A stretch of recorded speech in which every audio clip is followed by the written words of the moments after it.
The Planning Commission meeting for October 16th at 6 p.m. May we have the roll call, please? Yes. Commissioner Barnett. Did you call my name? Yes, I did. I am present, thank you. Sort of. Oh. Commissioner Nugent. I'm a little Here. spacey. Commissioner O'Gorman Jenkins. Here. Commissioner O'Neill. Here. Commissioner Willers. Here. Chair Dambach. Here. Thank you. I would like to point out that Vice Chair WIRICK and Youth Member Pedersen and alternate Latimer are all absent from this evening's meeting. All right, Ms. Carey, would you like to help us lead the Pledge of Allegiance? I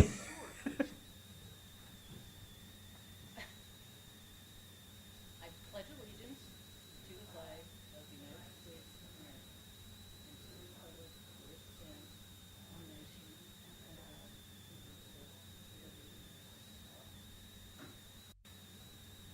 indivisible, Thank you, that was wonderful. At this time, we will take comments from the public that are items that are not on the agenda tonight. And when you come to the podium, I would ask that you state your name and spell if necessary. Any comments from the public? Come on up. I think the temperature in here is perfect, and you should leave it. So I'm Carrie Gerster, Sonoma resident. You've all heard the concerns many times about the Sebastiani land use thing. I won't go through them. I had a few new points I'd like to make, and then a couple of questions that I'm hoping can get answered. I'll be here the whole time. I won't leave because I know that's bad. My first new point is that the proposed land use proposal does seem to conflict with some of the key elements of the draft general plan. I submitted this feedback to the general plan alias, specifically around maintaining and promoting Sonoma's historic character and attracting businesses consistent with its agricultural and cultural identity. Also, conserving agricultural resources and minimizing conflicts, etc., and also maintaining safe and coordinated evacuation routes. So I don't really think the super dense proposal jives with that. The second new point I'd like to make is that from the research I've done as an average citizen, there seem to be plenty of alternatives and precedents that we can look into that have been successful in other places in the state of California, as well as other states, that preserve existing agricultural land and or allow adaptive reuse of existing buildings. So for local serving purposes. So to name a few I'm familiar with, Farmstead in St. Helena, it's awesome, existing farmland. Another one is the Barlow in Sebastopol. That place is also awesome. That is a good example of reuse of industrial buildings. And obviously none of those have housing, so they're not, perfect comparables, but it shows that different things can be done here rather than just repave the whole thing with a bunch of dense housing. The third point I'd like to make is that, there's no clock. That's great. I can talk as long as I want. I'm kidding. I'll keep it short. So you all seem to be very reasonable people. I've been coming to these meetings for 9 months, and I think everyone here has the community's best interests at heart. But this land use decision really worries me because we're going to be stuck with that for the next 20 to 30 years. And I assume you all have all moved on in that period of time, and I will still be here kind of grappling with the land use. So I don't see why we would do this to our future selves when it seems like there are more reasonable alternatives out there. And then my three questions, again, I'll be here the whole time, are, first of all, these are probably for you, Jennifer, I see your pen. Is there any reason we need to have a broad designation of density across the entire 20-acre site in the land use definition? Could we instead say something like a certain percent of the land should be preserved for agriculture or open space, and then the remaining percent can have a certain level of development or density on it? I believe other places have done this, but again, I'm not an expert. My second question is, does a minimum number of housing units mean that every single acre has to have that minimum number of houses on it? So we're currently at 7 units an acre, so does that mean every single acre of the site has to have 7 units of housing on it, or is it looked at more in aggregate?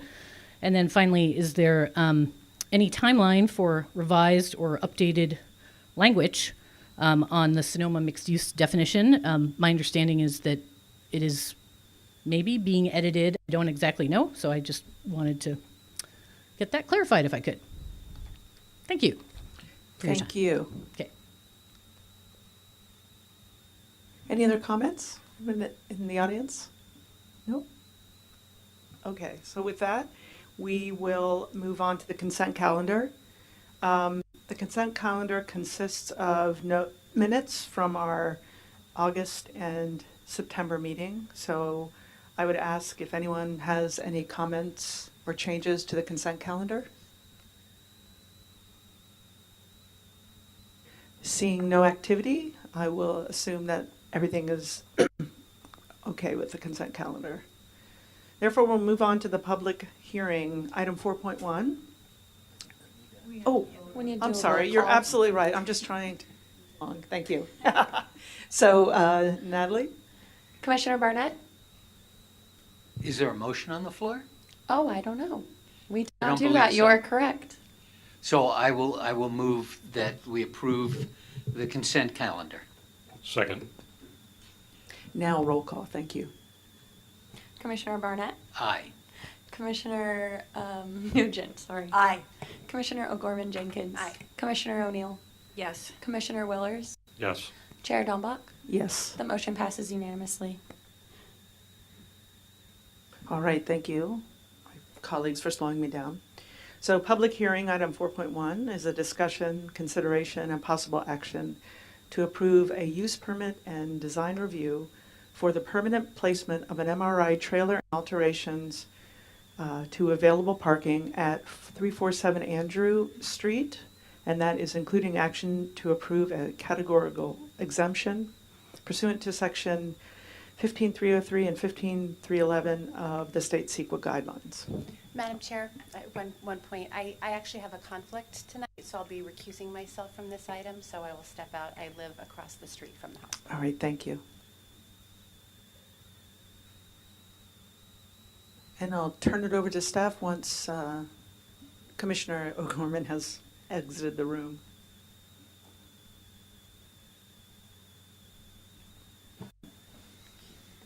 All right. Well, good evening, Commissioners. I'm Jacob Dunn, and I'll be talking about the use permit and design review for the permanent MRI trailer at 347 Andrew Street. So the trailer is located on Andrew Street on the north side of Sonoma Valley Hospital in the red box you see on the map there. The general plan land use and zoning are dedicated as public, and the property is not within any overlays. The hospital is within the central west planning area and sits on 3.5 acres of land. This project proposes dedicating an MRI trailer as a permanent structure, which was previously approved as a temporary structure, and reopening 2 parking spaces on the Andrew lot. So the site plan here shows that northern lot on Andrew Street with the trailer's dimensions in relation to the parking spaces there, and then you can also see the 2 parking spaces that they're proposing for reopening. The public land use doesn't have any specific development standards, but the general plan does include standards for site coverage and structure height. And the proposal wouldn't increase the site coverage on this lot or the heights of the property, so it wouldn't expand any nonconformities that exist for height. So this project could use some discussion regarding its design review, which is required for improvements to non-residential properties visible from the public right-of-way. Sonoma Valley Hospital was previously requested a permanent location for MRI facilities on Andrew Street and received a design review permit for the work in 2023. You'll see that the proposed construction of the new MRI building was located in that empty space in that first image there. And then the location was also ideal because of its connection to the hospital's radiology department, as well as a connecting path that already existed inside the hospital. And then the street would have been provided pedestrian-friendly facilities and paths of travel, and then the new building would have also provided ADA accessibility. So the new structure also would have had added landscaping in front of the MRI addition, and then made continued use of that drive-through that's currently there where the emergency drop-off was.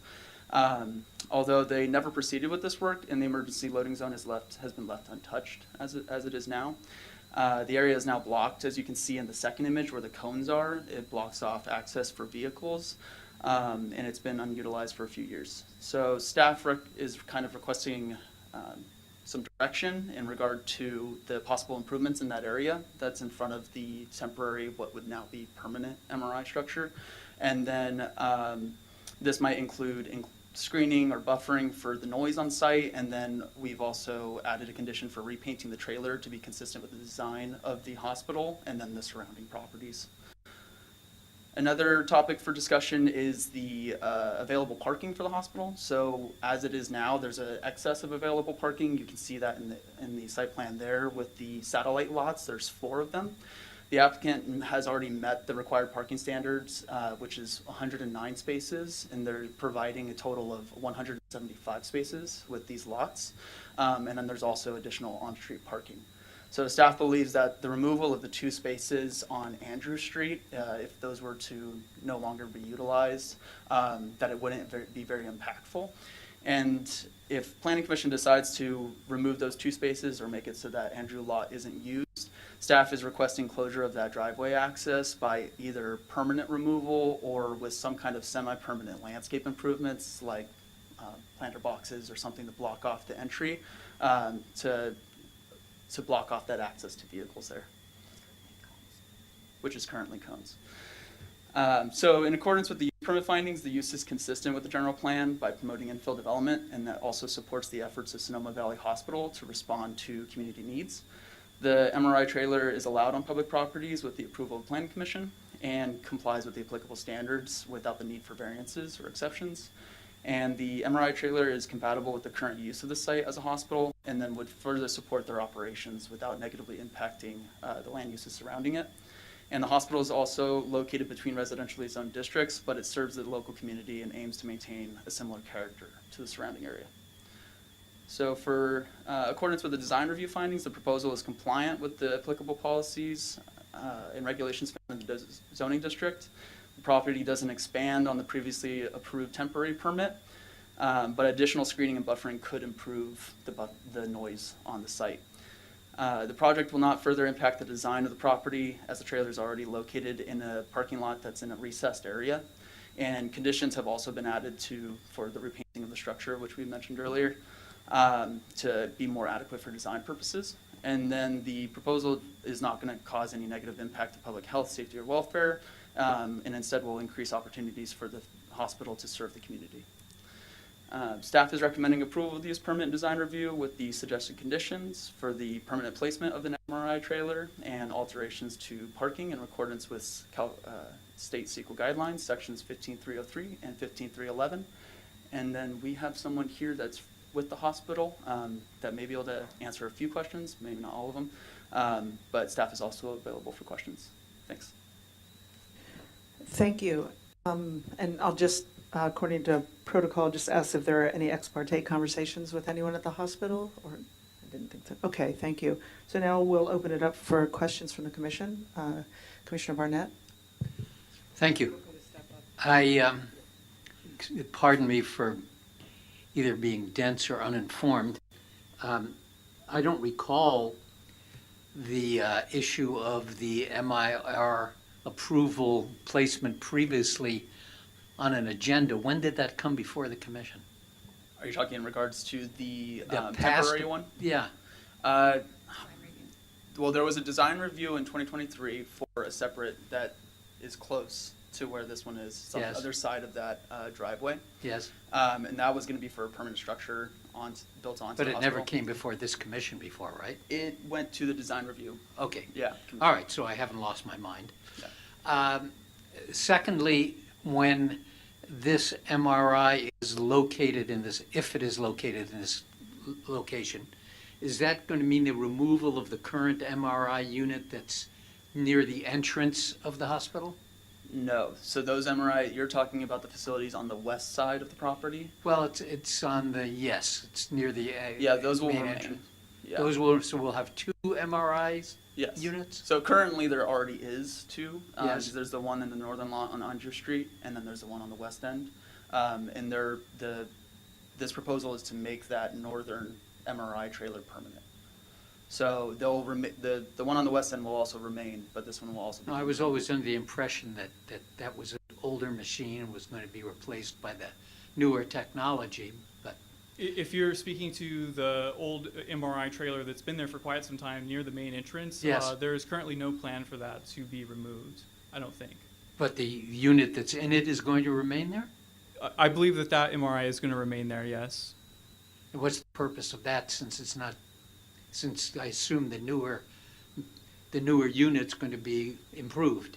I couldn't speak to that. I just know that I haven't heard of any plan to get rid of that. Okay. Secondly, I want to address or get some more information about the noise issue. Having been subjected to an MRI from the inside the MRI machine, it's a very noisy experience. To what extent does that, what I'll refer to as hideous banging, to what extent is that heard outside of a trailer or a container of the unit? So I would have to direct any questions along that manner to our architect who's calling in via Zoom. Would it be possible to have him speak? He actually hasn't joined the Okay. meeting, so unfortunately we can't have him answer at this time. But No if he does worries. join, I'll let you know. No worries. And I'll also say, just from being on site, I didn't get a chance to figure out what the sound was like during testing when they were using it. But there is some kind of like generator on the outside that does make continuous noise. I don't have the capability of checking the decibels when I was out there, but I would say in terms of screening and buffering, just anything could help. That's why we kind of brought it to your attention of considering whether that should be added as a condition, or some kind of added buffering could potentially help in that situation. But at least in regard to the outside portion, I would say some type of screening or buffering could assist in the noise issue. Okay. And the parking spaces that are proposed for removal are basically in that space on the northern lot? They're actually proposing. Are they being used at all now? So they're not being used now. They're actually proposing to reopen it, and that's part of staff's suggestion, is that maybe we shouldn't reopen those, that we should consider having more improvements to that portion of the lot. And why do you know why they want to reopen those two parking spaces? That I do not know. I haven't been given any reason for that. Okay, well, They meet the parking standards though, so as it is with the other. questions and few answers. Thank you. Commissioner Willers. So Jacob, how is this unit accessed? How do you get into the MRI? Is it from the exterior, or is it from the inside where the lab radiology is? I can answer that. It's from our main corridor. We have our egress from when you walk in the main entrance of the hospital. There is a corridor that you walk along to as you're going back Right, to to deeper in. radiology. Yeah. Yes, exactly. And then we just go out through a door there by our central wing. So you're And, not planning to access this unit from those parking spaces? No. So in the future, as part of this project, one thing that is going to be a big piece of it is our architect is designing some kind of coverage, be it like an awning or something like that, so that in more inclement weather, that since we're planning to have this be somewhat of a permanent structure, with approval of course, that patients will no longer have to go outside in inclement weather. We'll go straight from the door in by that radiology in that central wing through your now new awnings that we hope to install as part of that project. So to kind of make it more of a permanent and comfortable thing Okay, for our patients. thank you. Clarification on the parking spaces. Did I hear they're required 109 and they've got 175? That is correct. So what are those, I'm just curious, what's the, are those excess parking spaces utilized, or are there plans to use, where is that, where are those parking spaces? So as Mr. Dunn has stated, we have quite a few satellite parking lots around the hospital, and they get utilized haphazardly, just kind of whatever's available. But I don't think there's any special reason for it, just that we happen to have the available real estate and the available place to have that parking. So more is better. Any discussion about what to do with that excess real estate parking? To my understanding, the plan is just to keep it as parking for now. That'd be something to consider Yeah, well, in the future. absolutely. And with 2030 If you're not utilizing it and it doesn't seem to be that there's a need for it. So, just to give some clarity to that, as part of their previous approval for the MRI trailer that's on the west end, and the redevelopment that they did with the landscaping and things with that parking lot that's on that west side, one of the requirements was to increase the parking availability and create a parking plan, which is where this, the site plan for parking here came from. This was created in response to that project, and they had initially this lot down here was not available for the hospital. And with that previous project, they were able to gain access to that lot, and since then, that's when that lot has been opened. Okay. I just think, you know, it's prime real estate.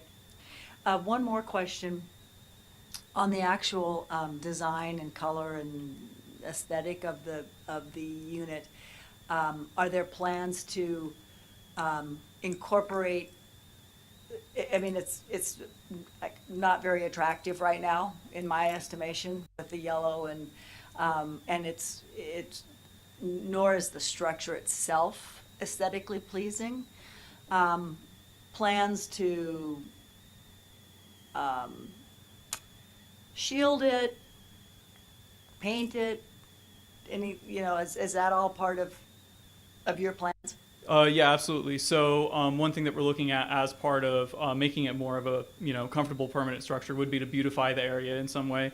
So we think maybe the awnings and things like that will go some way to making it look like it belongs there. But as was mentioned during your review, Mr. Dunn, of kind of how we got here, it was mentioned that the hospital's requested to paint it like the color of the building at some point, and I believe that is a reasonable request and something that I can get with our architects and project team and make that part of it as well. Thank you. I'm going to ask a few questions. Oh, go ahead. Is the generator permanent, or is there plans to upgrade the power so that the generator noise could go away? I wouldn't have any information on that one. Sorry. A lot of this would be stuff that I would have to direct to our architect, as he's kind of the one that's driving the plans for this. And I thought he would be here tonight, but what I can do is I can commit to bringing a lot of these concerns home, especially about the decibels of the MRI itself, and working with our project team and our architects to raise these concerns, and then have some answers for you guys next time. Commissioner Barnett? Yeah, just one further set of questions about the nature of the structure. So this photograph we're looking at, is that existing there now? Yes, sir. Okay, and how long has that been there? I actually don't know. Mr. Dunn, would you happen to know? The temporary MRI trailer, the yellow building that you see there, was installed last year. Okay, when you say temporary, It was considered to be temporary. So you see on the left side? yes, So what used to be there was, you can see kind of like a paint color differentiation on the wall. One's light and Yes. then dark. So there used to be a structure there. And in that area, I think was the trash incinerator or something to that effect. And that's where the permanent MRI facility was going to go. And however, that project has since been pulled. And they're asking to use this temporary facility now as a permanent facility. So the trailer would then remain as a permanent facility. okay, so the other questions I would like you to direct to your architect to get us some answers, because it doesn't sound like we're going to be able to complete this discussion tonight with an approval, when, at least insofar as the absence of information, is what distinguishes the character of a temporary structure and, for example, its ability to abate noise generated internally from a permanent structure, which would be designed, perhaps out of some cementitious material or concrete or something that would, much more effectively buffer the sound. This building, and I can't tell from this photograph, it looks to me like to be a metal building. Is it metal? That's correct. Yeah, it's like a containerized. It's like MRI. a container. So I have very strong doubts that this temporary structure is going to provide very much in the way of noise attenuation. But we need to get the figures, and we need to, consider this item in the light of some real facts and figures. So the fact that it looks like a container, to me, is unfortunately sends the message that it is a temporary structure, and I think that while I may understand the utility of using it now that it's there and in place, and to replace it with something of more considerable solidity and construction would be an expense, I think that the message that it sends, unfortunately, is kind of cheesy, if I may use that word. And I think after all the work that's gone into the hospital to upgrade it over the years, successfully and much to my pleasure, to revert to a somewhat cheesy solution at this point, either because of convenience or cost, just seems to me pennies wise and pounds foolish. So I'm a little concerned about that. All right, we were in the question phase, not the comment phase, but I have a question about the decibels, because you said that it doesn't impact health of people around it, but I think that I would really need to understand what the sound is. I was just there today, so I experienced the entire thing. I don't know how much you can hear of the actual MRI, but I do think it's a valid question for us to understand. But the generator cannot go away, because the generator is what drives the MRI. And so that generator... They can't add in another power source? No, you need a particular kind of generator to run an MRI. And they are quite large. And so I think that for me is a very important question to understand what is the decibel, and we have general noise requirements. And I would say that I think that that's, for me, the most important, is to somehow buffer that sound, because it's necessary for the MRI. I also was wondering around the throughways, how you're not using it. So I'm just curious, is there a need for a maintenance vehicle for the MRI to come in there at any point in time? I wouldn't know. Sorry about that. Well, again, this is, these are questions that I think are important for us to really answer, so that we can understand if that driveway is absolutely necessary or not. Okay. I appreciate that from the parking requirement, it is not. And I understand from going there today that certainly someone in a wheelchair can access that from the established hospital. But I think those are some of the things that I would like to understand. And the third thing is, has the hospital had any comments from the neighbors on that side of the street? I'm not aware of any comments that have been made by any adjacent neighbors or anything like that in the public. Okay, thank you. Any other questions that maybe? No? The current one on the west side, the older one, is it not also a trailer? It is. And, but it's not it doesn't look like a container. It looks It's more like a traditional trailer, like a wheeler looking thing. Yeah, exactly. Just a thought that when you look at it, it's not, it's not as unaesthetically pleasing as looking at a container, which, to Commissioner Barnett's point, has a temporary look to it. Yeah. Absolutely. I think the council, you all raised very valid concerns, so I think my commitment is we'll come up with a plan to beautify that area. We will maybe do a more formal review of the decibels related in that area with, associated with the MRI, and then we can come back with some of these concerns, hopefully allay it a little bit once we have that. All right, another question? Question, not comment. Okay, thank you. Any other questions from the commission? All right, I'd like to open it up to the public. If you have any comments. I'm seeing no comments from the public. You're welcome to sit down. Thank you. Thank you. All right, now we will move to the comment phase. Commissioner Barnett. When MacArthur Place wanted to put in some generators, we went through a rather extensive process to ensure that there was sufficient noise attenuation of those units. And I absolutely feel that that has to happen.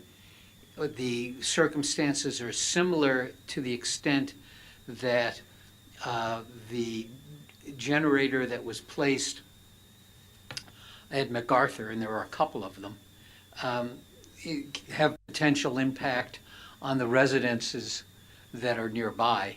And so too, this generator is going to have an impact on the residences on the street, across the street. And so it's, to me, it's not a matter of some buffering. I think that the example of MacArthur Place, and you may want to go over and talk to them or the architect who did it, they constructed containers for those generators specifically intended to reduce the noise generation. And I think that's what has to happen here. Commissioner Willers? I agree, and I think that's the responsibility, quite honestly, of the hospital to produce a study of the sound of the generator and what it will take in the form of a structure to attenuate that sound. We have sound standards in residential areas. Generator is going to impact those sound standards. And in my opinion, this should not become a nuisance for the neighbors across the street. I understand the use and I understand the cost benefits of doing these portable mobile units essentially.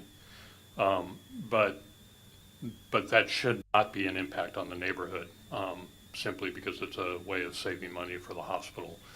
I'm in favor. What I'm trying to do is outline what I think an application should be to come back to the Planning Commission, because we don't have an application in front of us, quite honestly. It doesn't feel that way. So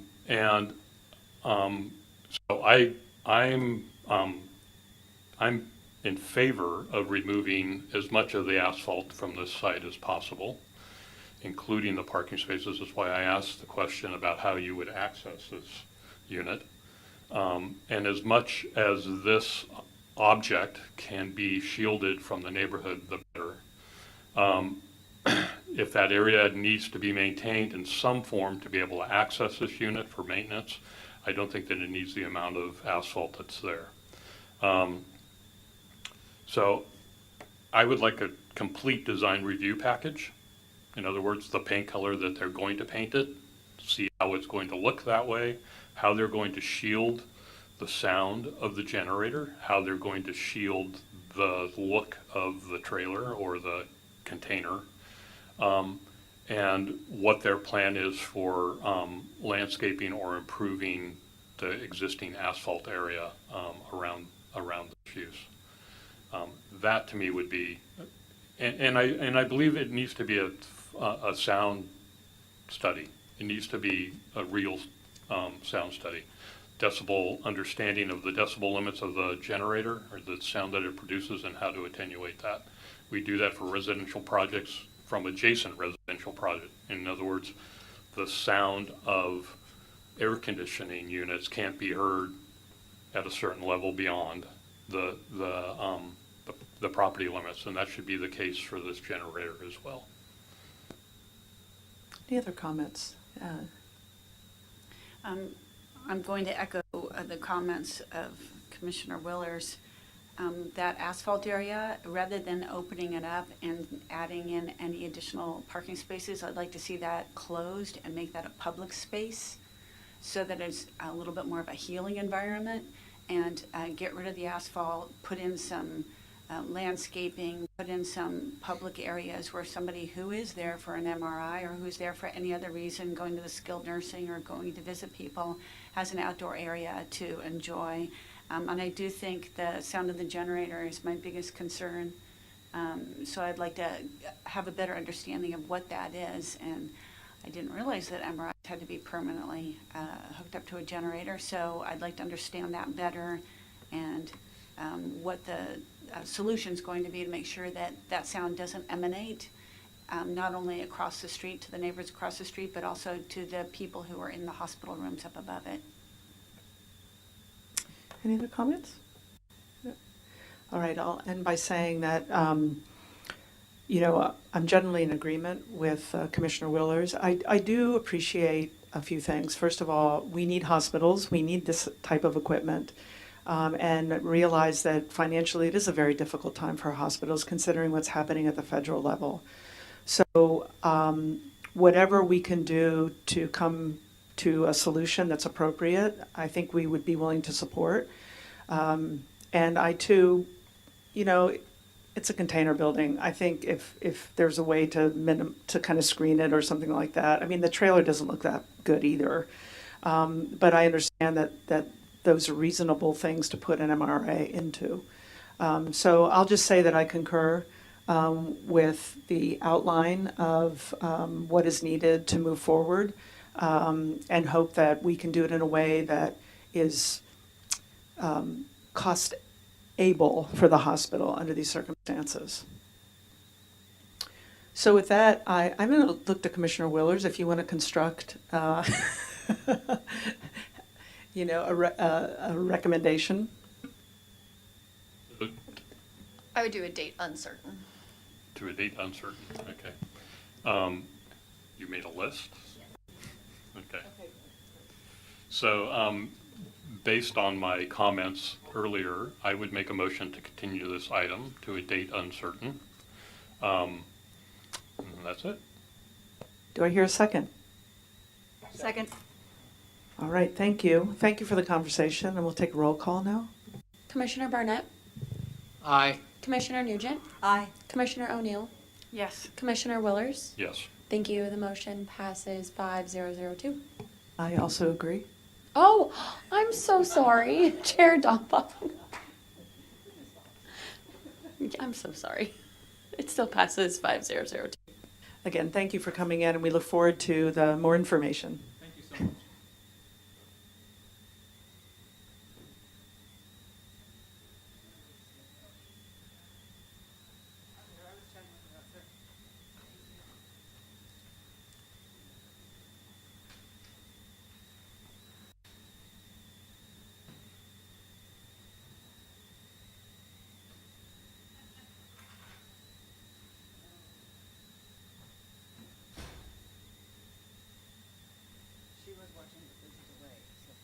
Thank you.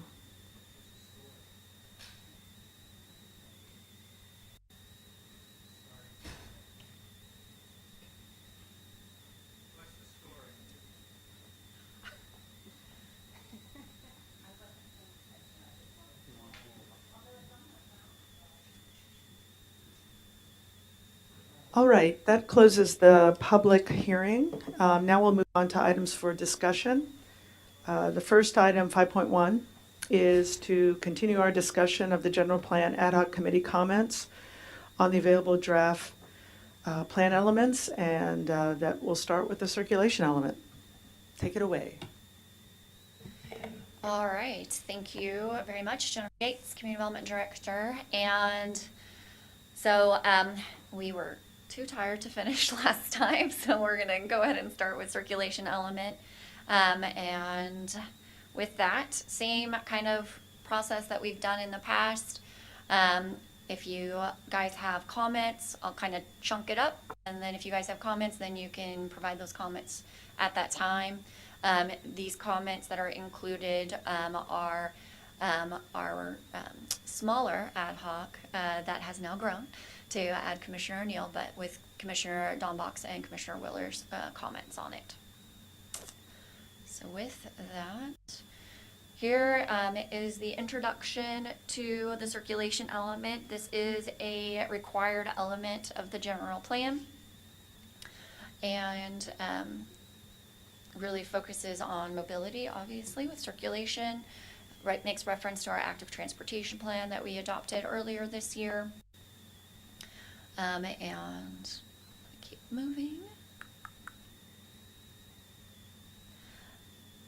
So some of the comments were, to see other elements or other examples as well, and those are more direction to me.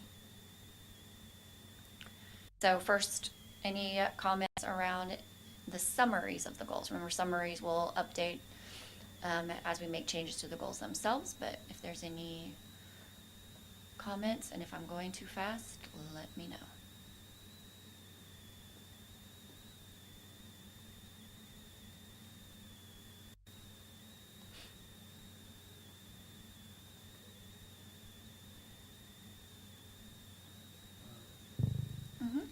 Yes, I'm not sure what the word integrate, effectively integrate the city's circulation system with surrounding regional networks and evacuation routes. What does that even mean? So making sure that our routes are tied into the greater region's routes. So like access to, Sonoma Highway being one of those routes. We need, any kind of evacuation routes that are designated, making sure that we are part of that process. Our regional networks, again, are going to be more like Sonoma Highway, or how we connect to Arnold, Napa Road. But, okay, no, I mean, I think we all know what We're in the middle of it. routes we've got that would be normally used for an evacuation. My question is, does effectively integrating our circulation system into that mean, what does it actually mean? Does it mean directing traffic? Does it mean blocking access to or from certain roadways to make sure that that automobile and truck traffic gets directed to a specific path? Does it include providing I guess I would refer to it as a city evacuation plan, and making that available to its residents in advance of any critical emergency which would require an evacuation? I mean, I'm just, where do we, or maybe that's detailed later in the implementation measures. Are there a set of implementation measures associated with this goal? There's some actions associated, policies and actions, where we're going to talk about, participation with SCTCA, which is our regional planning, transportation planning agency. Right. It's more about making sure that we are participating in the region, because we are obviously affected by what's going on around us, being in the center of our northeast/east side, north-south-east side routes within the county, making sure that we are participating with Caltrans. Are they going to do any lane changes and expansions? How are they looking at Sonoma Highway into the future? Making sure that aligns with how we want to adapt or need to adapt our roads in the future. I mean, there's been talk also about how do we want to use 5th Street West? Or 5th Street East moving into the future. What is that use of those roads for locally? But it's also what you were talking about with like our freight routes that go along Sonoma Highway. Is there an option to kind of push that those trucks to another route? So continuing to participate. And excuse my ignorance, but Okay. it's not been my impression that the county at this point has what I would call a particularly well-structured evacuation plan of any kind. So I think my understanding of evacuation planning now is we do the zone process. And in the previous, I would say, a while ago when I was looking at evacuation plans, they used to tell us, okay, this is going to be your area and you're going to go down this road. And now they're not doing that as much, and they're really focusing on zoning, the actual zones, and making sure that people are getting out and identifying at that time based on what the actual emergency is and what the impacts to the roads, because sometimes the roads that we are directed to be told to go are not the road. They may be an impacted road, and so that's not actually going to be that route. That's my understanding of how that's moving forward. I just saw a presentation for the I'm going to get it wrong too. SVCAC. Thank you. I encourage you all to watch the video. So the Last CAL month's. FIRE and our fire district, Sonoma County Emergency, they all presented on evacuation and just in general emergency planning. And the Sheriff's Department also participated in that. So it was really interesting to see how they're changed everything after the last set of fires on how we move forward. Well, that's encouraging to hear. So do you feel that at this point, there's more and better planning going on surrounding evacuation? I Okay, think so. and so clearly determining what implications there are of those plans and how we fit into them would be part of that integration process.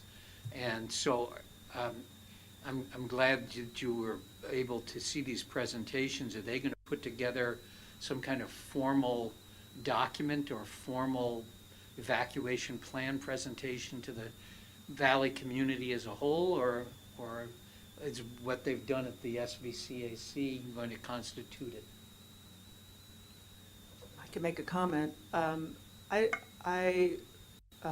That was not a question that was asked, but there is there's an actual website that contains most of this information.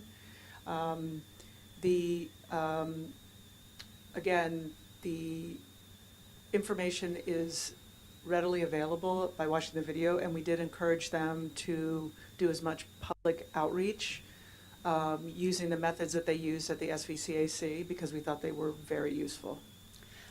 There will be a community meeting on the Sonoma County Hazard Mitigation Plan soon when the draft's available. I don't have that date yet. I just actually talked to Sarah Tracy, our PIO, about that coming up. She's been working closely with them. And also, when we have the safety element, part of the safety element requirements is to do a traffic study around evacuations and have different kinds of scenarios planned. And so we'll have a discussion around that specifically too, moving forward. Okay, thank you. You're welcome. Okay, next, goal number 1, moving people and goods. So again, just maintaining our circulation system to be convenient and efficient throughout our city. Complete streets is a term that is used in circulation where you include all aspects from cars, trucks, to pedestrians and bicycles, also individuals with disabilities, seniors. So there are lots of different looks to a complete street, but the idea being that the street takes into consideration all of these users. That is a requirement of our general plan, is to take that into consideration. This iteration does not have the actual map where it designates each street yet, but it'll be in the next iteration.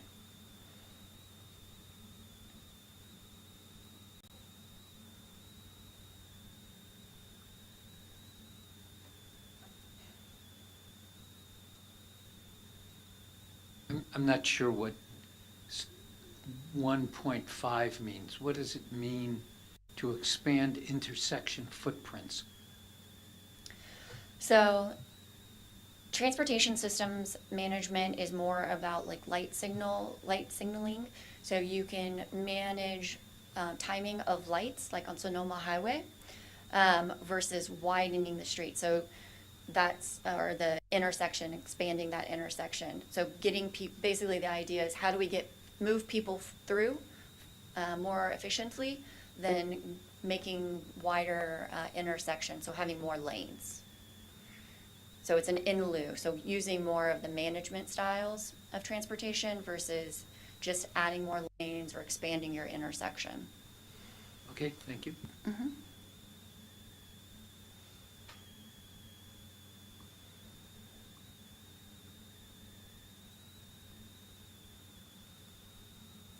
So if you remember, level of service is no longer a requirement of CEQA, and it is not required to be within our general plan either. We are proposing to keep it. This is consistent with what we had in the general plan previously.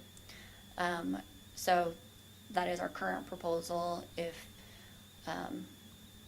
you do want to keep it. So just, that's why it's there. But that doesn't mean that VMT goes away either. It's VMT just an is additional, on top of it. right, it's just an additional criteria. Correct. So VMT is actually a criteria, and you'll see VMT listed here in a little bit, but it'll be, it is analyzed during our environmental impacts, while level of service used to be what was analyzed under the environmental impacts. Well, I know during the question, but I'm supportive of keeping LOS. I think it has a utility with regard to traffic flow as a local, yeah.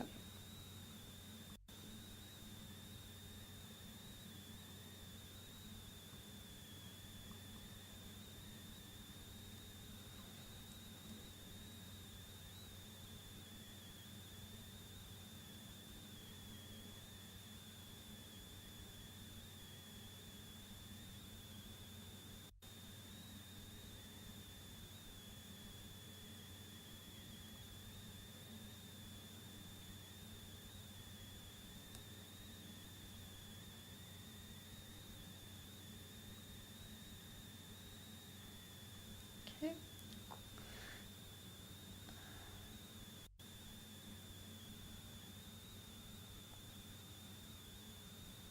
So these are the actions to support that. You see more related to active transportation planning, looking for funding.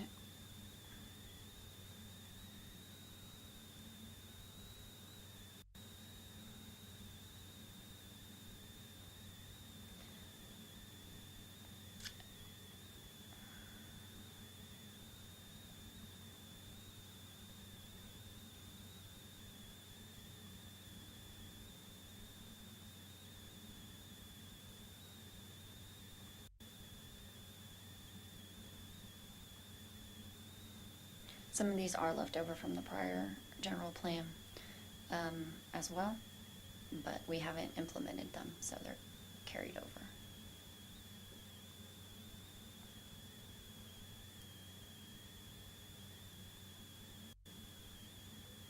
And Jennifer, I know you weren't here at that time, but do you think the carryover is because there weren't opportunities for funding, or, I mean, how do we think that we'll prioritize these over what happened in the last general plan?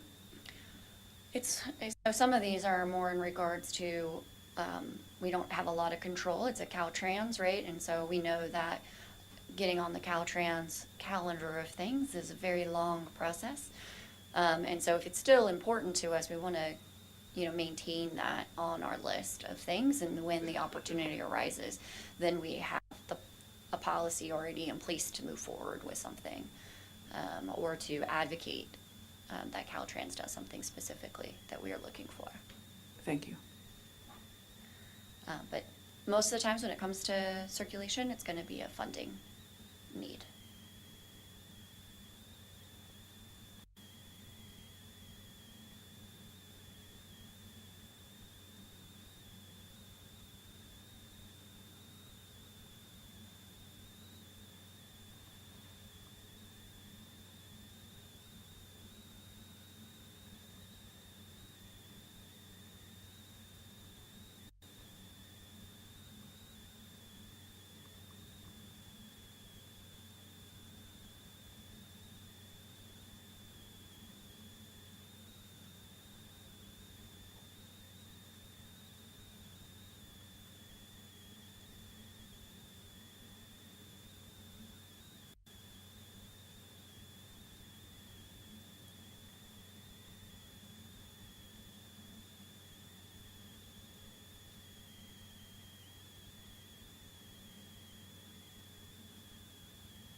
And this one down here was an added one. Jennifer, I have a comment question Sure. related to that. I was told that there was a planning commission meeting at the county level today that was going to be addressing bike path and. Canceled. It did get canceled.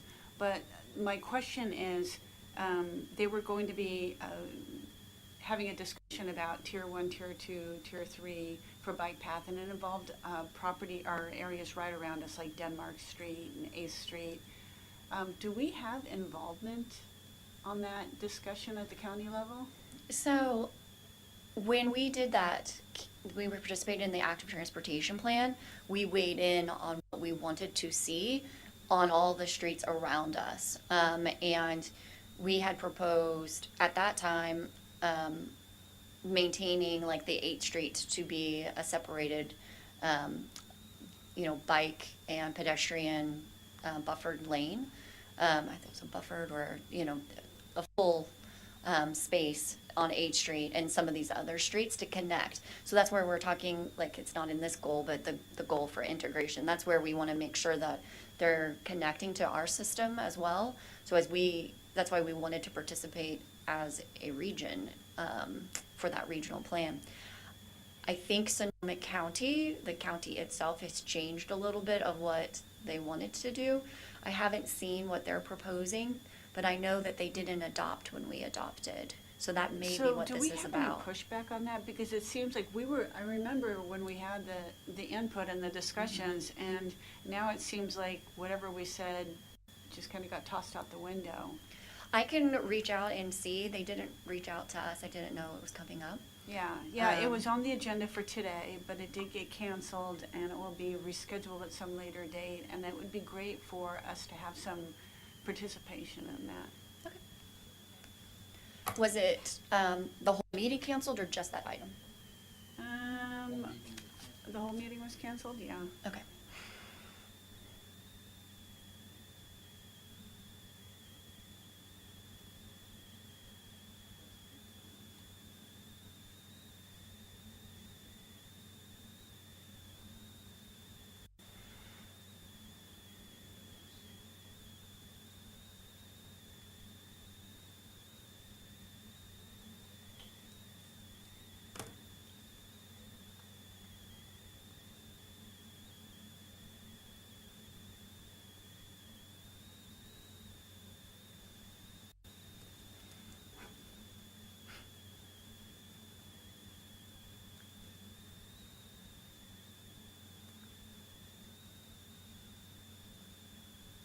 Any other comments on this goal?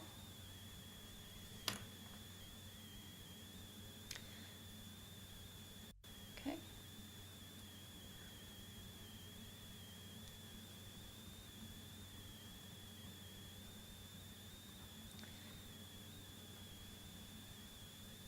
All right, the next goal is around safe and healthy mobility. And again, promoting all users for our spaces. I don't know about you, but I'm seeing more people on electric wheelchairs lately on our sidewalks. That too. And we've had some conversations about education around the e-bikes, especially for the children, and understanding what those different types are. So continuing along that vein, I was gonna look at a community that I used to live adjacent to that was actually a senior community that had lanes for basically golf carts, because golf carts aren't allowed on streets. So it was an interesting, but yeah. Jennifer, regarding CERC 2.5 roundabouts, Mm-hmm. I want to bring up something that I read with regard to some assessments, I think around 3rd Street in Spain, 3rd Street West, that the Traffic Safety Commission had discussed putting in roundabouts, but it was not feasible. But when I read about the feasibility, it seemed as though they were basing it on what was done at Arnold, the Arnold roundabout. I mean, pardon me, the 121 and Arnold roundabout, which is very over-engineered. And there are things called micro roundabouts, and I'm just curious, you might not have the answer, but are we really doing our due diligence around assessing micro roundabouts and the full range? As an example, in the Presidio in San Francisco, they put a micro roundabout on Lincoln, and they didn't change the scope of the street. So I'm just a little concerned about the rationale that I had read, and us negating the potential for roundabouts because people are using examples that may not be appropriate. Okay. I don't have a response to that, but I mean, that's part of why we want to create these policies and adopt them as a city, and then to continue to help promote that with the different commissions and also the different, staff directors and things. Commissioner Barnett.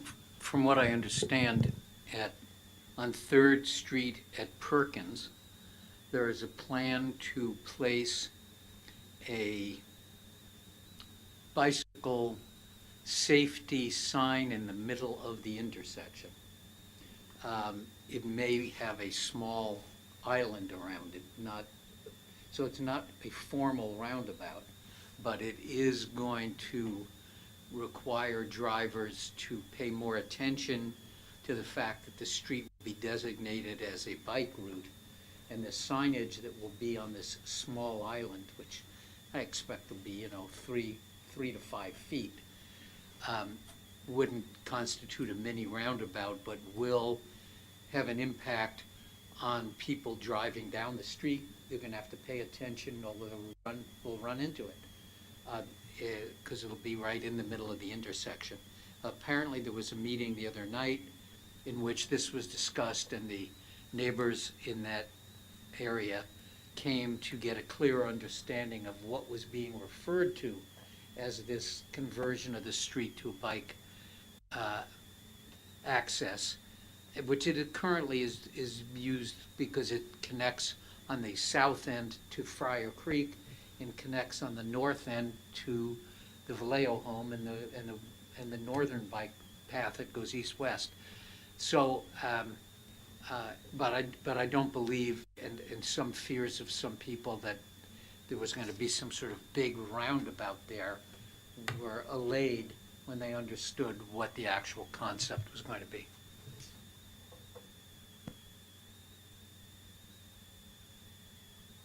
Commissioner O'Neill?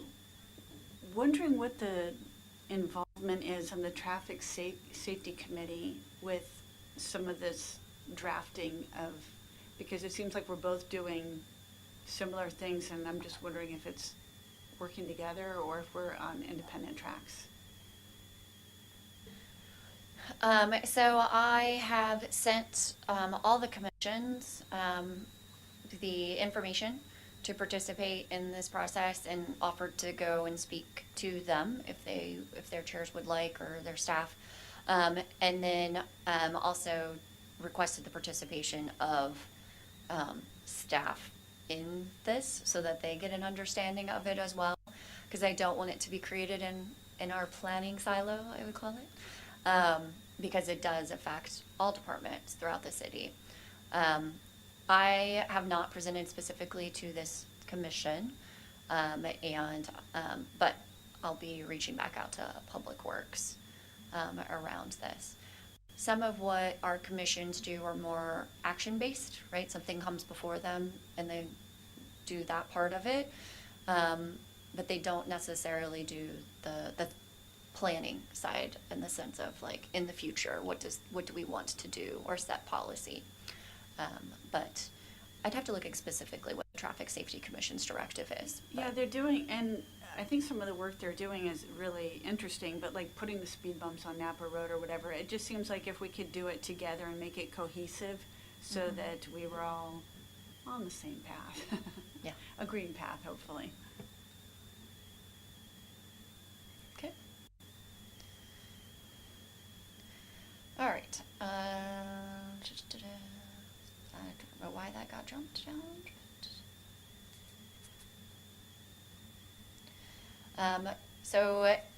These are some added ones in regards to talking about greenways and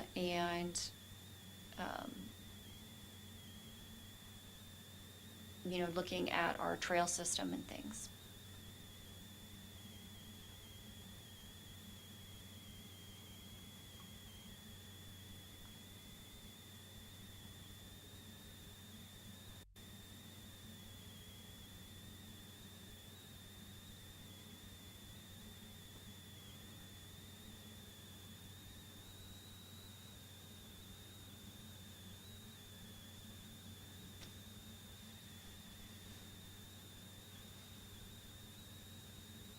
What's the CPI?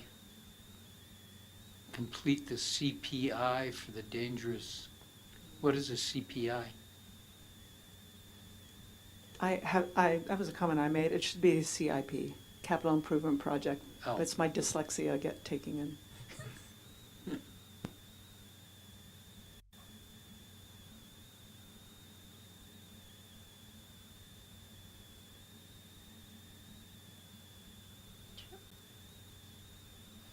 And then these are the actions.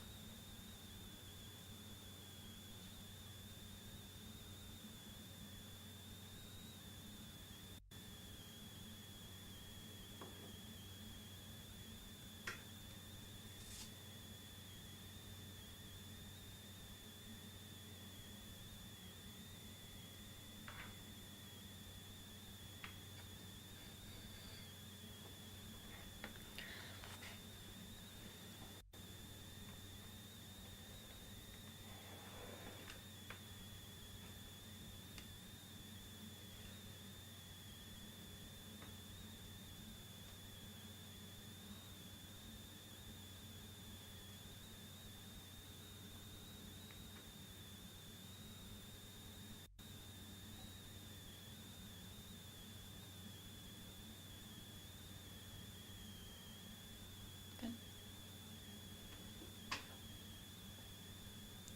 All right. Circulation 3 goal is reduce our environmental impacts of transportation. This is where we really talk about VMT, or vehicle miles traveled. Again, this is looked at through an environmental lens as well.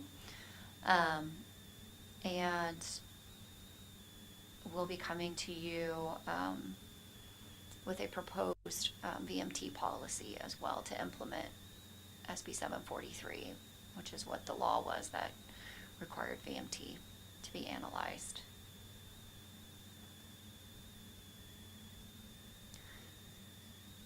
And that will explain everything about VMT because it is very confusing.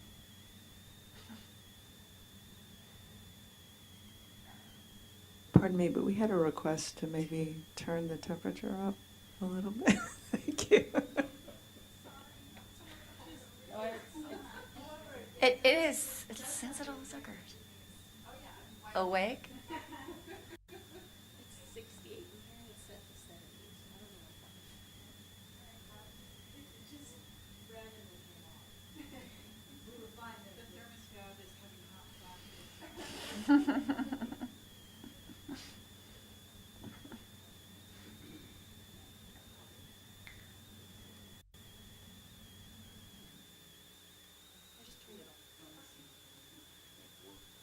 I have a comment on that Which one? 3X. Uh-huh. I like it, it's aspirational, but I think it will be impossible to actually monitor and manage. So I don't see how that one plays out in reality.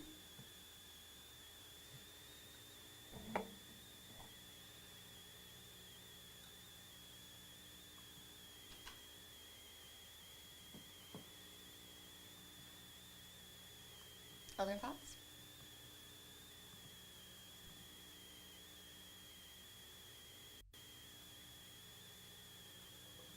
I recall we had the same conversation at the ad hoc before you started. Well, I was the one who proposed it, and the question was how could we really enforce it? Oh, yes.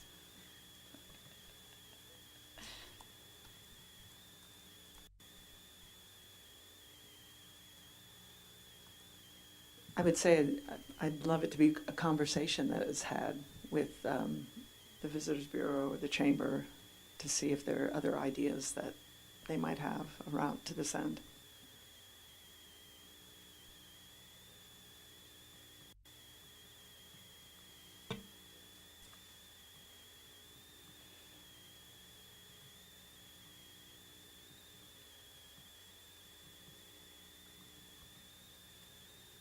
All right, here's the actions.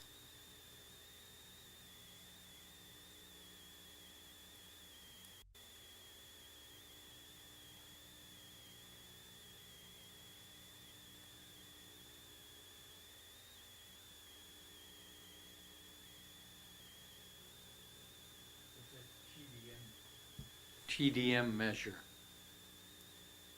The transportation demand management. Thank you. Where's that?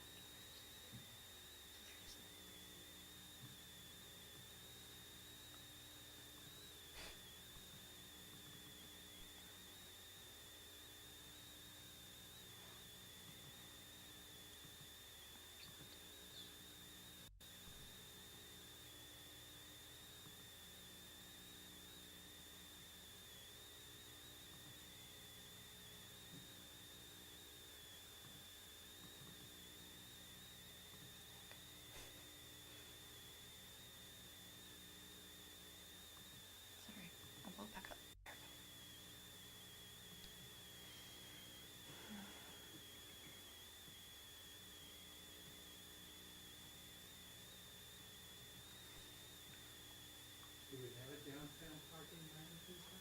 There we go. That was one of the first projects I did when I got here 2 years ago.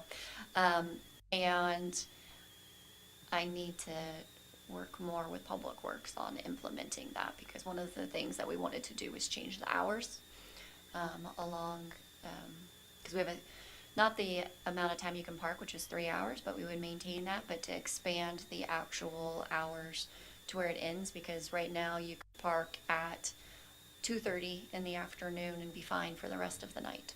And so the idea would be that it would go until maybe like 8 o'clock. And so that somebody, that way we can get workers to not park in front of businesses. And Wasn't the thought to take it from 3 hours to 2 hours also? that was one of them. That was the one that they said after, let's try the time frame and then do the 2 hours before we even talk about like charging for parking. But part of that is getting access to other parking lots too, so that we can direct workers to go park in other parking lots and make sure that the streets maintain availability for our visitors.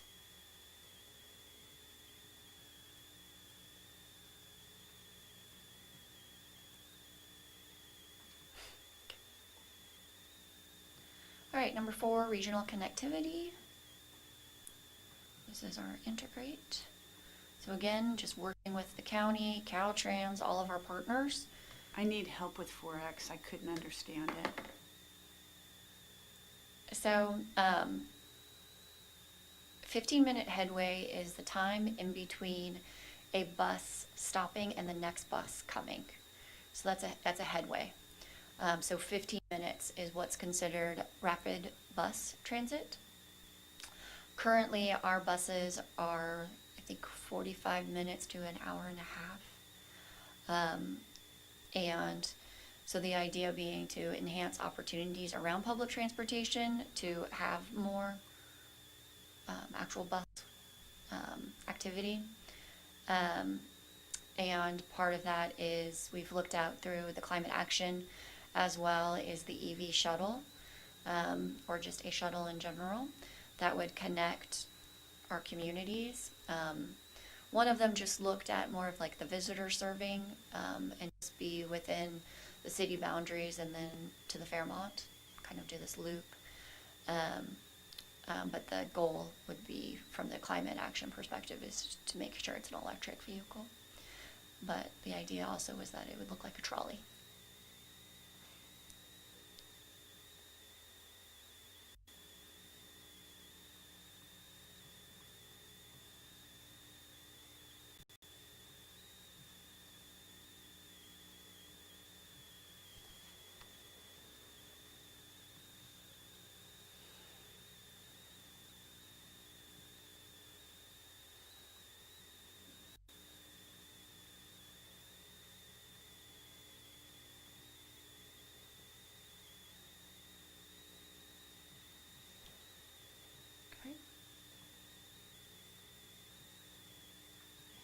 you have any contacts at Caltrans, tell them that they totally failed on this last one. It was a disaster. We know.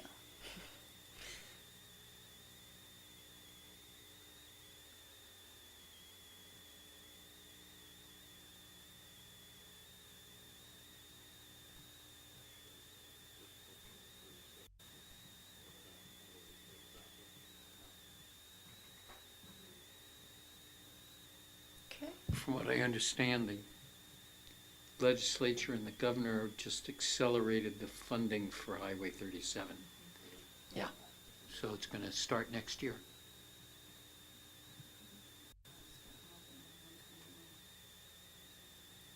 Have you walked Denmark recently? With fear of my life, yes, very scary. I've had to totally change my route because with the closure of 121 with the Arroyo Seco bridge being rebuilt, Denmark has become a speedway, and you can't get off. It's and they're saying it's taking a month to replace the bridge. So you'd think you could do it in less time than that. Okay, any public comment regarding the circulation element with our packed house?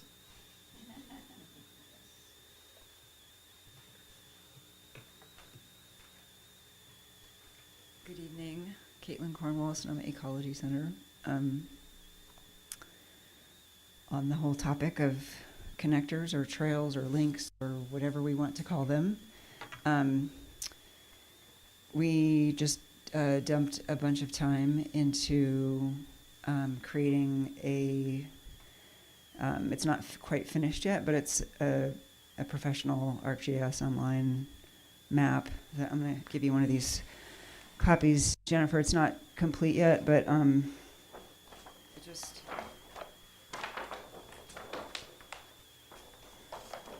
so this map is made with data sets, the kind of data sets that city needs to use, and it's built from the county's own data sets and the city's own data sets, and it also includes some of the proposed connections that have been talked about in the community for a while. It also includes things that local government maps need to show on connectivity maps, like grocery stores and pharmacies and stuff like that. So we're continuing to work on this.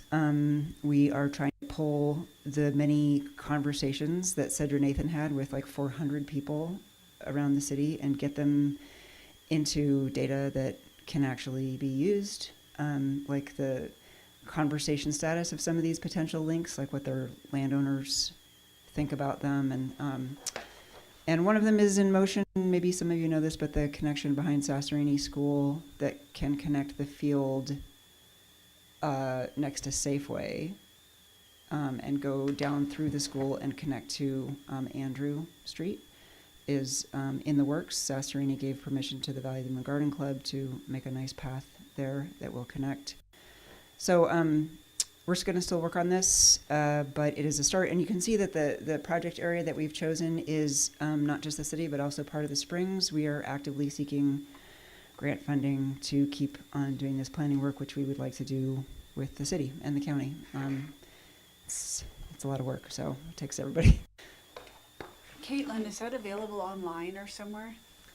I mean, let's see. I don't want to speak ahead of my colleagues here, but we could give you guys the link to see it. It's ArcGIS Online, so it's meant to be eventually a publicly available story map that kind of, with words, sort of walks you through this series of layers of data that are on it. It's not done yet, but we could share it with you if you want to see it. So. Thank you. Any other comments? Nope. All right, I'll close public comment and we'll close this item and move on to the next item, 5.2, which is to discuss pending housing element implementation ordinances for housing element programs 15 and 20. So in an effort to move forward some of the code amendments that we need to make. These were housing constraints that were identified in the housing element, and we have a number of them that while we had incorporated them into our code previously, there have been a couple of changes in the laws, and that's why we need to update them a little bit more. So at the next meeting, you will have a number of, not a lot of ordinances. I'm going to combine them into one, but it'll be kind of meaty. In which we're going to talk about these different kinds of housing. And the reason why I wanted to just start the conversation tonight is wanting to make sure that I provide you the information if you have questions about these types of facilities or anything that you want me to answer in the staff report, that I can get that to you. Some of the changes that you'll see will just be to like the land use table. And, you know, part of it that you see here, like transitional and supportive housing, it needs to apply to all residential and mixed use zone with the same standards. So if we allow multifamily housing or single family housing in those zones, then we need to do that for this type of housing as well. And so we're just going to go through and just clean up and make sure that this is all correct, and that we're also referencing the correct government code sections for those. Also wanted to kind of beef up our definitions as well for these different types of housing. And a navigation center is not a housing type, but also something that needs to be allowed by right. Just going down. Jennifer, I did have a question when you got to it on item L. Okay. Any questions around these types of housing?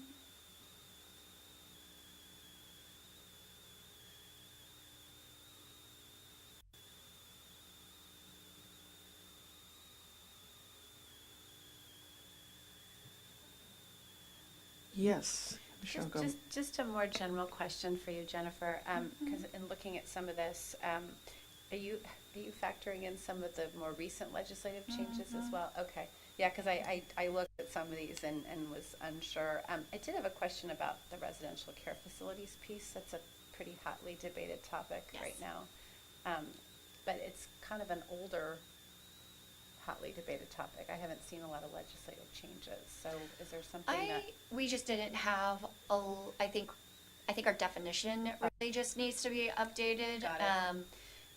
Because there's, you know, the different types between small and large care, and we need to be referencing the correct health code sections as well for that, because that's something that sometimes people forget, is that it's a very defined Yes. and debated topic. Yes, it is. Okay. Thank you.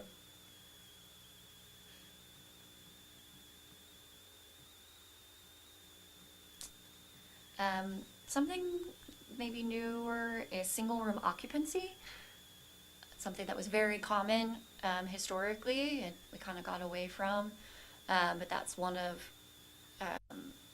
those easier, lower income kind of facilities where it's a shared kitchen, living space, and then you have a room that you would rent.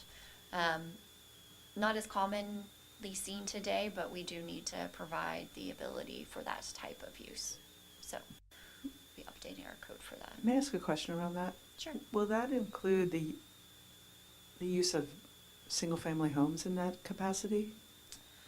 So in this, we do not regulate for long-term rental of rooms and things. It's when you start defining it as a residential care or a supportive housing that there's different requirements that are put into place. But you as an owner, if you want to rent out a room in your home long-term, that is something that you can do. It's when you start renting it out short-term that we have other regulations around that. Single room occupancy has there'll be specific objective standards around that are pretty standard. and they're typically a multifamily housing type versus a single-family housing that you have extra bedrooms to rent.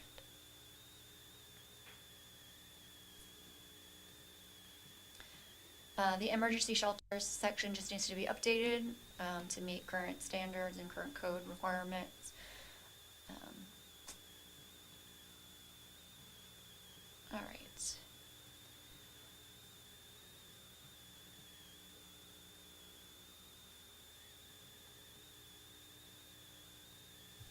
So design standards is something that we've talked about in our ad hoc, of something that we're going to be looking at more closely. We've already adopted for the multifamily, when we modified the design review process to allow multifamily developments, if they meet these design or develop multifamily design standards, they wouldn't need to go through the design review process. So we've already done that, but we wanted to continue to look at that process. So we'll be doing that as part of the comprehensive update with the general plan of our code. The affordability and perpetuity, we need to look at our conversion provisions, and we'll do that as part of the inclusionary housing update. We paused on the inclusionary housing analysis because we are in the middle of updating fees, and the building permit fees will impact what that percentage would be. And so instead of doing it twice, we are just waiting until we have adopted the new fees. So we're hoping before the end of the year that we'll have new fees adopted. Again, use permits, really looking at that a little bit more as part of the comprehensive update of the general plan. Building heights and setbacks, I consider them part of our design standards and development standards update, as well as 19.42, historic preservation and infill development. This is something that I recently just moderated a panel on, is our Secretary of Interior standards for historic preservation has a lot of subjective language, but we need to modify and make them objective. So communities are starting to do that process, and in different ways, and really looking at providing standards based on the context in which it is. And so that sometimes looks like a form-based code.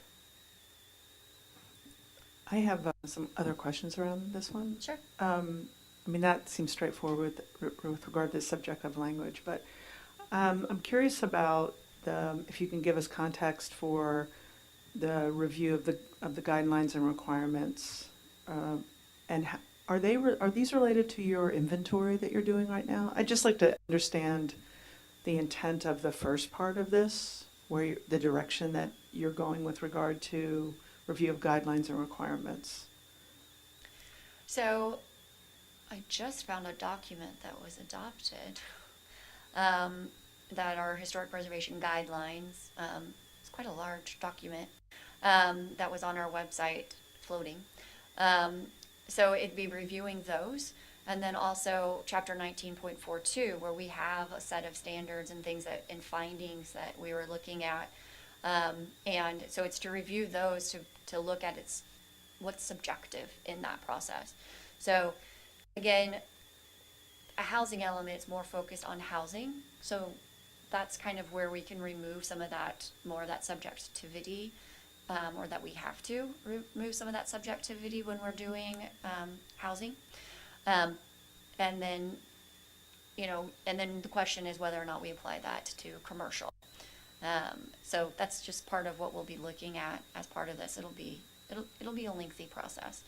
We also have never in our general plan had a section talking about historic and cultural resources.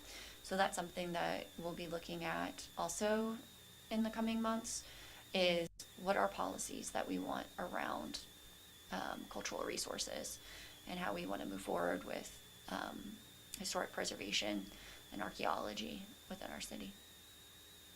But how does the your inventory of historic houses, how does that impact the HRE? And part of that is not part of this? No, that wouldn't be Okay. part of that.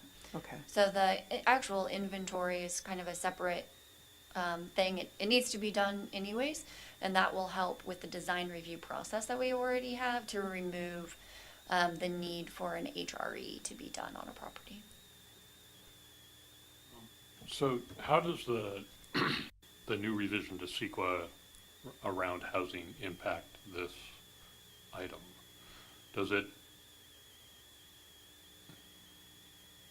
my memory of it is that it somewhat takes infill housing as long as it doesn't have a historic designation and treats it as it would anywhere as infill housing. In other words, out of context of a historic area. You're no longer analyzing its impact on a historic surrounding unless that property is a historic property. So that's where we come in. So right now, unless we get rid of the overlay, so there may be, based on our survey, an eligible, let's say a residential district. Right now we have mostly just commercial districts, except Broadway's kind of a pseudo residential. Most of those are homes historically, but that's where those design guidelines become standards and then infill within those districts.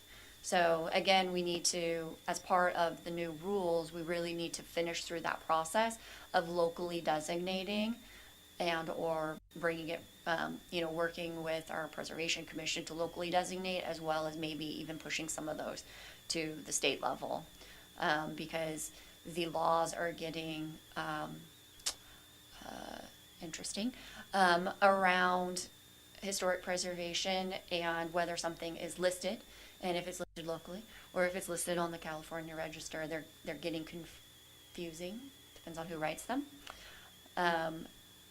So that's going to be important as part of this process.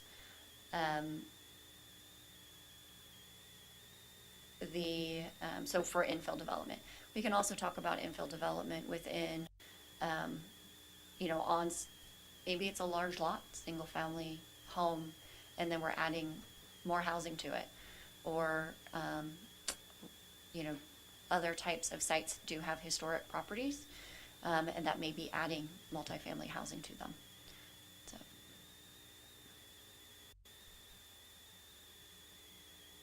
Okay. Any other questions about those ones? And then we have one more. So the last one is Program 20. State law in the housing element requires to allow developments by right if 20% or more of the units are affordable to lower income. And these are specifically related to sites that were identified on past housing elements.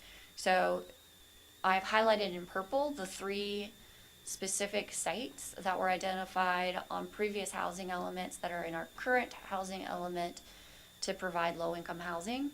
And these ones are supposed to be identified to allow by right. And so we're going to do a land use to the zoning use table matrix to identify these 3 properties because they are in different land use types.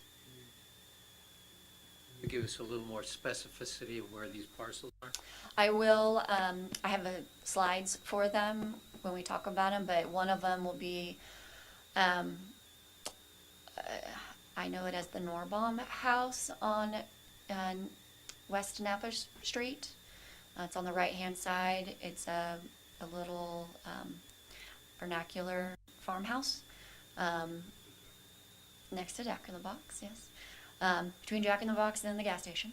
The other one is the site next to Safeway. That's behind the bank and coffee shop.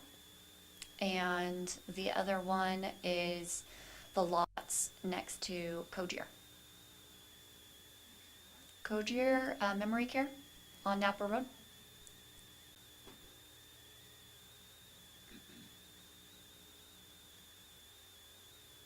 Okay, you're welcome. any other questions about these or any thoughts of things that you would want to know a little bit more information about? My intent is not to inundate you because can be a lot, but I can provide you with the code sections if that's helpful for some of you. That kind of make this the have to do this thing. So whatever you guys need to help you, but otherwise there'll be an ordinance before you at the next meeting. Jennifer, could you identify the sites that that are pending, that will not be required to be rezoned? Site A, Site H, where are those? One was the Montaldo apartments that you just did, and the other ones is the First Street East property. So two of those parcels that are listed there were identified previously, but they have been they maintained their use as single-family homes, and they were just heavily invested in their remodels. So those were removed from our countdown, I would call it. And then the other property being First Street East. All right, no other comments from the commission. Are there any comments from the public with regard to this housing element discussion? Other hat, Caitlin Cornwall, Sonoma Valley Collaborative. Let's see, there were two things. One, I don't actually remember that you mentioned this right now, but in the agenda that was sent out, I thought that there was an item about considering allowing 4 stories along Broadway and Highway 12. Okay, Was maybe- K. Maybe I just spaced out. Okay. Well, I just wanted to say that for a long time, the consensus of Sonoma Valley Collaborative has been yes on that. That there are commercial corridors in the city that should definitely be allowed to go to 4 stories. As many of you were here, but some of you weren't, before COVID. In the before times, there was a really well-attended series called Housing Town Halls, when a lot of maps were put on tables and a lot of people marked them up and indicated where they thought different kinds of development should go in the city. And there were like 8 stations where different people were working on these maps, and at every single one, it was really quite remarkable how people just thought that corridor of 12 and Broadway should, to use the Strong Towns language, should thicken up, or should be able to thicken up over time. Not just with commercial, but the mixed use also. So there you have 30 or so organizations from across the scale of interest groups that does think that Sonoma could do fine with 4-story buildings in certain areas. And there was another point I wanted to make. It was, I guess this is actually more of a question, so I'm not sure if you can answer it or not, but I'm not really clear how extensive the historic zone is that would be affected by item L, I think it was. So I'm not quite sure what to make of that, or how to put it next to asks that the collaborative has had so far. Thanks. Just a question for Jennifer. Do you feel comfortable making a comment just to define that, or will you bring that next time? So I'm not going to bring it next time because we're doing it as part of our general, like we've pushed that till after we do the general plan and identify our policies and get our identification of our historic resources. So then we know what we have, and then we can create better standards around that.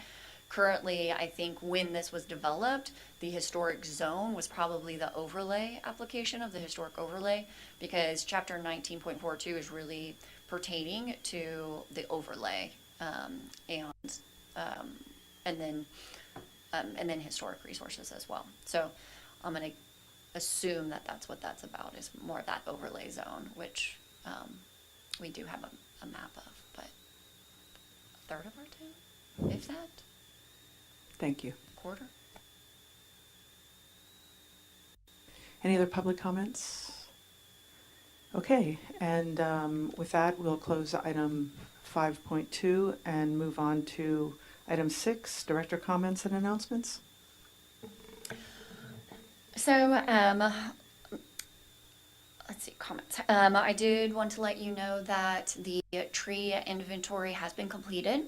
And so we will, once they do their QA/QC on the actual data in the map, we'll make that public. But they did inventory 5,075 trees. So just a few, and provided some information around those, a lot of information around those. And so we'll get that to you guys as well as the canopy study. We are probably going to, I'm going to work with our new Parks Director, Dave Johns, who is in charge of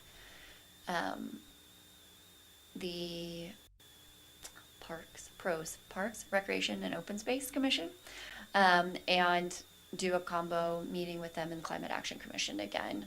I know that some people have been asking for that around the trees, and I think that's a good opportunity to talk more again about trees and how we're going to move forward with that information.